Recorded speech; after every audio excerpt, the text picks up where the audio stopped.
on the shores of the God's Eye, due north of the Isle of Faces, rises a monument to arrogance and cruelty. Harrenhal.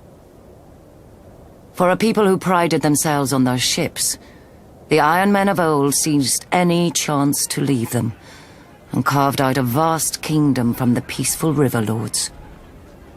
Their empire reached its zenith under King Harrenhal, called the Black by those he terrorized, and by his own men, though they meant it proudly.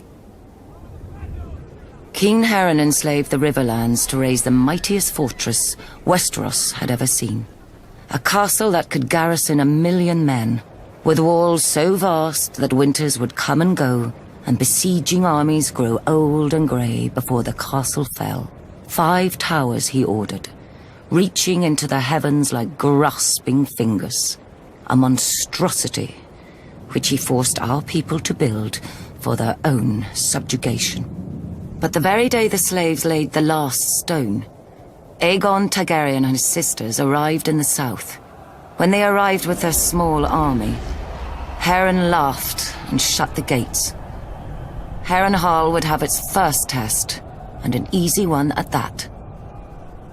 It failed. Harrenhal could have withstood an assault from all the armies in Westeros combined. But Harren learned that the tallest and thickest walls meant little to dragons, for dragons fly. With Harren and his sons dead, Harrenhal quickly surrendered to Aegon. House Tully then raised the River Lords in rebellion against the Iron Islands, and with Aegon we flushed the Iron Men to the sea. We should have torn down the castle stone by stone then, but Harrenhal seemed such a magnificent prize that Aegon gave it to one of his commanders, whose line then withered to extinction, as would every family to hold it thereafter. When many speak of Harrenhal, their voices drop to whispers about Mad Lady Lothson, who was said to send a giant bat to collect children for her crockpots, and to bathe in blood and serve feasts of human flesh. About the ghosts of Black Harren and his sons who still walk the castle at night, all aflame.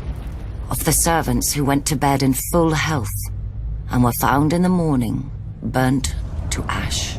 Mere stories to frighten wayward children and excite young girls, you may say. You would not be entirely wrong. Harrenhal is a prize. A nigh impregnable castle with enough land and enough income to make a man, at a stroke, one of the greatest lords in Westeros. But you would not be entirely right either. Say by a king's grace, Harrenhal became yours. Now you must garrison it. You must repair it and maintain it.